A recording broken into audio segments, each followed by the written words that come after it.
Hi guys, இன்னைக்கு ஒரு குஜராத்தி படம் பார்ப்போமா?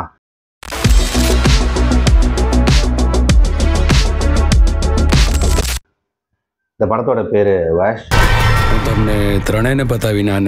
இது வந்துட்டு ஒரு சூப்பர் நேச்சுரல் ஹாரர் த்ரில்லர் படமா வந்திருக்கு.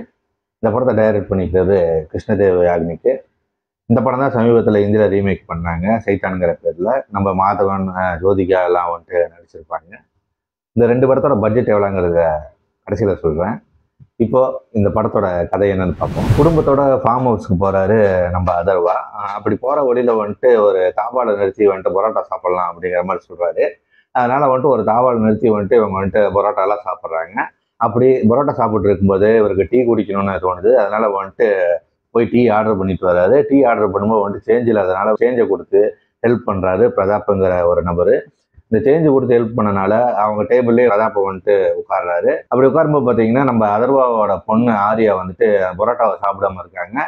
உடனே பிரதாப் வந்துட்டு ஏன் நீ வந்துட்டு இந்த பரோட்டாவை சாப்பிடாம இருக்க அப்படின்னு கேட்கும்போது, இல்லை இது ஒரே ஆயிலியா இருக்கு, இது என் ஸ்கின்னுக்கு வந்துட்டு சேராது அப்படிங்கிற மாதிரி ஆரியா வந்துட்டு சொல்றாங்க.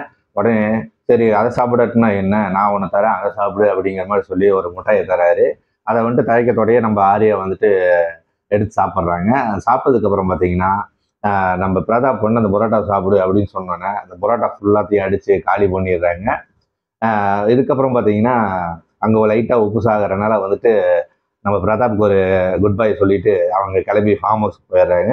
ஃபார்ம் ஹவுஸ் போய் வந்துட்டு அவங்க வந்துட்டு ஜாலியாக ஸ்விம்மிங் பூல் எல்லாம் வந்துட்டு குளிச்சுட்டு ஜாலியாக இருக்கிறாங்க. இந்த சமயத்தில் பார்த்தா பிரதாப் என்ட்ரி கொடுக்குறாரு.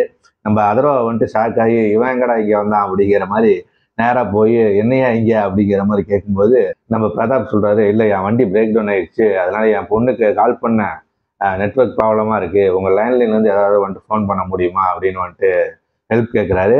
நம்ம அதர்வா வந்துட்டு சரி பொண்ணுக்குன்னு சொல்லிட்டானேன்னு சொல்லி வந்துட்டு வீட்டுக்குள்ளே அலோவ் பண்ணுறாரு. நம்ம பிரதாப் வீட்டுக்குள்ளே வந்ததுக்கப்புறம் நடக்கக்கூடிய டெரர் சம்பவங்கள் தான் வந்துட்டு மீதி கதை. ஸோ இந்த படம் வந்துட்டு எனக்கு ரொம்பவே பிடிச்சிருந்துச்சு. ஒரு சிம்பிளான ஒன்லைனை வச்சு வந்துட்டு ஒரு நல்ல ஒரு சுவாரஸ்யமான ஸ்க்ரீன் பிளே கொடுத்துருக்காங்க.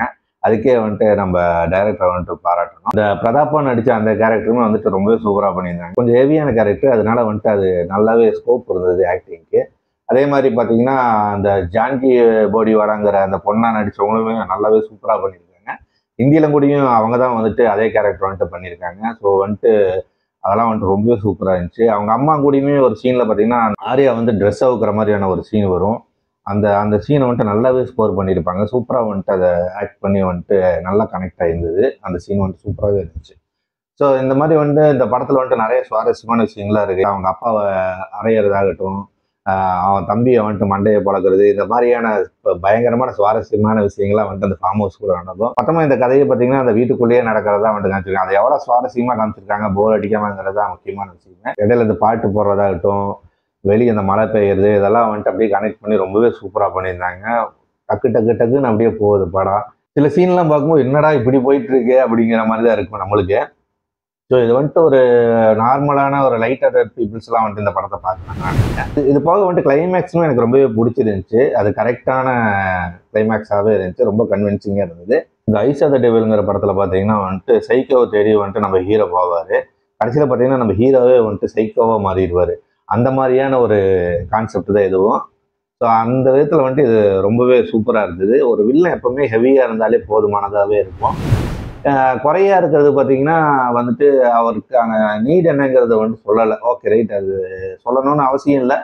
அது இதில் வந்துட்டு அது அவரே சொல்கிறாரு, நான் ஒரு டெவில் அப்படிங்கிற மாதிரி தான் சொல்லி வந்துட்டு இது பண்ணுறாரு. அதனால் வந்துட்டு பிரச்சனை கிடையாது. இதுக்கப்புறம் வந்துட்டு இன்னொரு மைனஸாக பார்க்குறது என்னென்னா வந்துட்டு ஒரு முட்டாயை கொடுத்து வந்துட்டு வசியம் பண்ணி வந்துட்டு நம்ம என்ன வேணாம் சொல்கிறதையெல்லாம் கேட்க முடியுங்கிற ஒரு உலக உருட்டு வந்துட்டு ஏற்றுக்க முடியல தான். இருந்தாலும் அதை மறக்க வச்சு வந்துட்டு அதை ரைட்டிங்கில் வந்துட்டு கரெக்ட் பண்ணி சுவாரஸ்யமாக கொண்டு போனது தான் இந்த படத்தோடைய ஹைலைட்டு.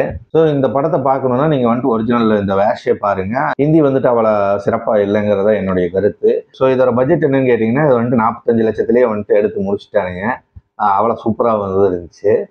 இதையே தான் ரீமேக் பண்ணி வந்துட்டு ஹிந்தியில் எடுத்தானுங்க.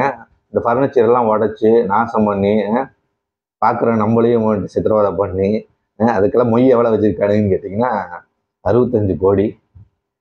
ஸோ நீங்களே முடிவு பண்ணிக்கோங்க எந்த படத்தை பார்க்கணுங்கிறது. நம்ம வேற ஒரு படத்தில் சந்திப்போம். மறக்காமல் லைக், ஷேர், சப்ஸ்கிரைப் எல்லாம் பண்ணுங்கள். பாய்.